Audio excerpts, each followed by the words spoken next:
What's going on, everyone? Juicebags here, and welcome back to some Dungeon Defenders 2. Just a few days ago, we did the Skelly slap party here on the Unholy Catacombs map, checking out just walls only, basically.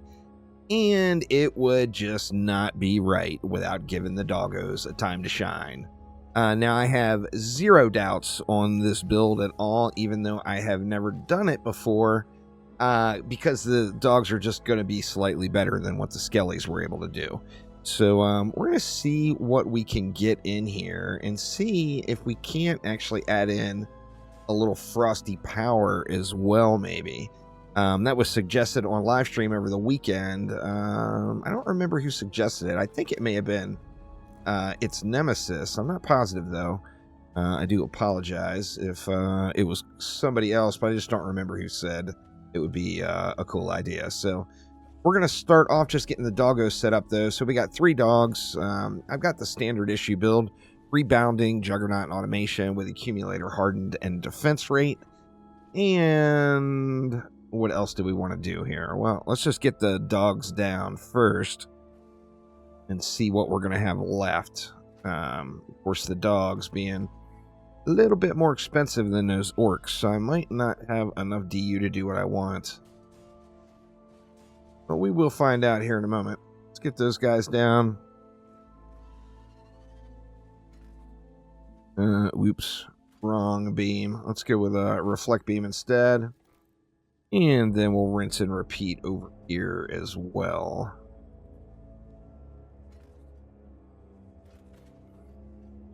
Let's see now. We'll go,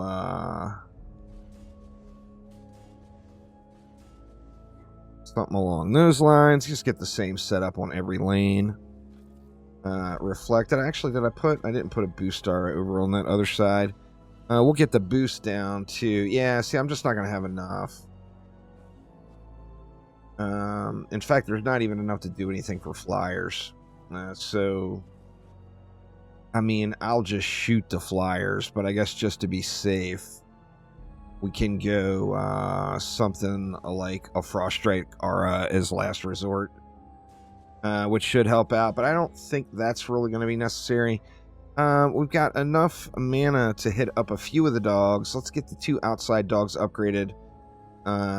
Actually, I think we can do them all, can we? Or no, can't do them all. We're going to be 1 short. So we can go something like that. So we've got 1 dog not upgraded over there. Now, you of course could go 2 dogs and put them closer together, but I'm wondering if enemies may end up running past if you do that. Maybe slide it over a little bit, and that would free up enough DU to get that the frosty power in there as well, which I think would be pretty cool. Now, like I said, I'm pretty sure this is going to have the exact same results, and I think the difference is the dogs are a little bit healthier and do a little bit more damage. So everything is just going to run much, much smoother than it would with the Skelly orcs. I did have fun using those Skelly orcs, though, and I like that they're lower cost. As I mentioned in the Skelly slap party video, I wish I had a reason to keep an Abyss Lord in the deck permanently, which I just do not. Currently, anyway. Hopefully, one day, maybe, the Abyss Lord will be just so glorious that you just don't want to play maps without it. But until then, we'll just let it roll. So, I don't think the damage is going to be that much more. Let's see. Well, yeah, it's definitely going to be a good bit more. I don't remember what a Skelly was at tier 1 with a buff and a boost. But, I mean, that's pretty good DPS, considering not only is it a wall, but it's a wall that's not even set up to do damage. So, when you look at it that way, it makes it even more glorious, that is for sure. Let's see, let's just head on over, and we'll drop a round of upgrades over here, too. Once the upgrades are in, I mean, the doggos are going to be just unstoppable, basically. So let's just let them do their business. It is a beast of a wall, there's no doubt. Doggos for days.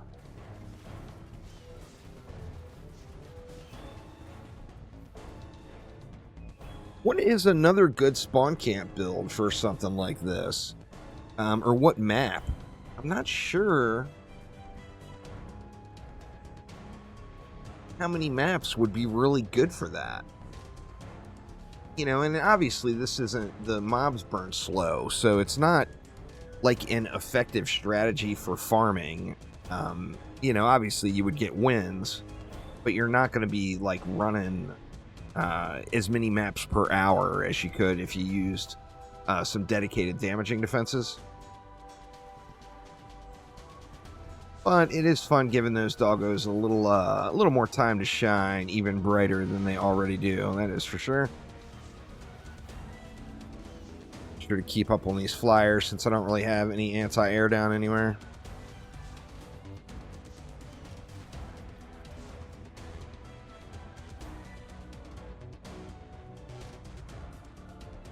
And they're actually getting through that Plaguing Hawk pretty well. Definitely getting through there pretty well. So not too shabby. You know, super smooth sailing at this point. In fact, I think it'll be super smooth sailing throughout. The only thing that could really throw a monkey wrench into the mix is either a Drakenlord or a Siege Roller. And I'd want to get down and give a little assistance on those. But I think for damn near anything else, this is just going to clear.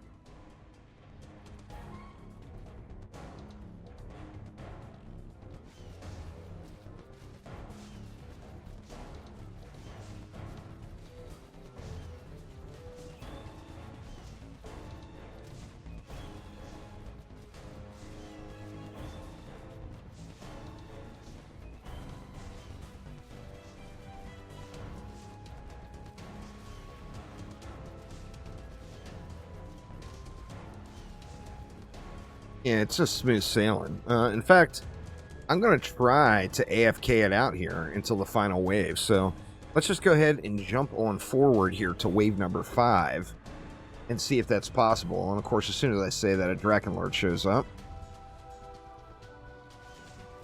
Which the Drakenlord might even get killed, but I think it's just going to be safer just to take him out. The Ogre's no problem. It actually burned really, really quick. That's kind of surprising. But yeah, let's see if we can't go into chill mode over here and jump on forward to wave number 5.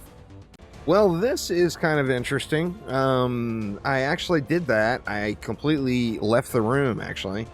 Went into the kitchen to get a coffee started, and I came back to a Siege Roller. And the Siege just doesn't do enough damage. The dogs are able to heal through the damage done. So that's kind of crazy. We are in Chaos 10. But yeah, Chaos 10 Siege Roller cannot beat a boosted and buffed doggo. Now, I am using...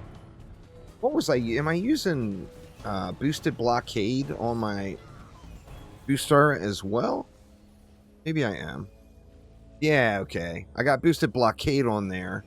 And boosted power. Of course, just by default, they do get 10% damage protection.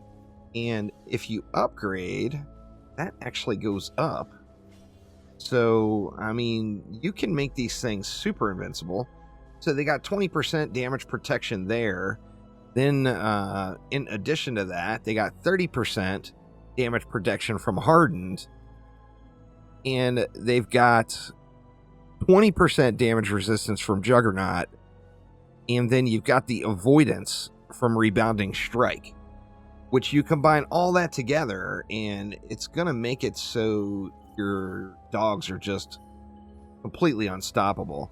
Now, that is one thing that I do think. Now, I didn't try it with the Skellies, so I don't know if a Skelly can tank a Chaos 10 Siege Roller without any assistance. But, I mean, the Skellies may have been able to as well if everything was fully jacked up. Orc Warlord is out. Of course, he's getting that anti-heal from the Reflect Beam now.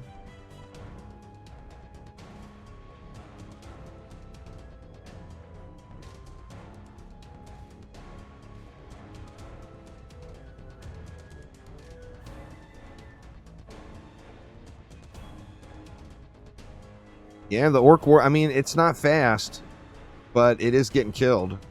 There's another Siege Roller. I guess we can throw that guy on ignore. The Cannon Ogre is just going to sit there out of range, so I might as well slap that guy a little bit. And then let's just see what else we got here. We got that Siege Roller, which, you know, it's kind of nice to know that you can just ignore the Siege Roller. Now, let me actually let that Siege Roller stay until it's the last mob. And I want to make a couple of changes and see if it can still tank it out. Now let's just burn out the rest of these guys here.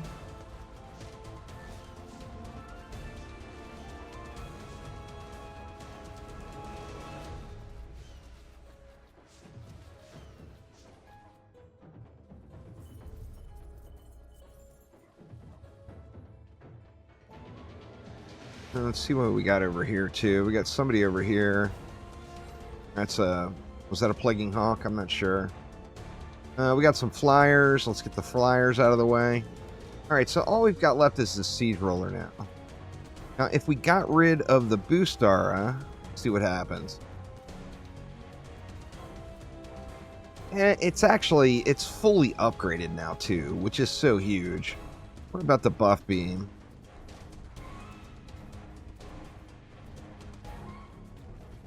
Now, even fully upgraded, they're starting to take more damage. It would take about 17 years for the Siege Roller to get through it, but it is going down overall, I believe.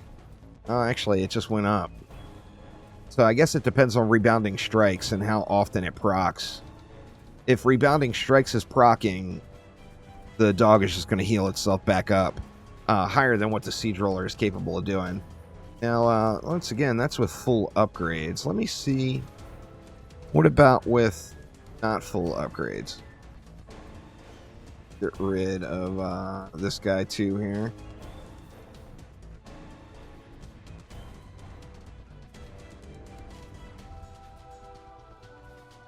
Yeah, without being upgraded all the way, it's definitely going to die. But it, you know, obviously it would take a minute because the dog is going to be able to heal through its stuff. And then even at tier 5, you see its health is down now quite a ways. But, oh yeah, you get what you pay for when you spend that 50 DU on a wall with the doggos. That is for damn sure. Those guys are absolutely beast. But anyway, that will get it for now. Thanks an absolute ton for watching. Have a wonderful rest of your day. And I'll see you next time. Take it easy, y'all.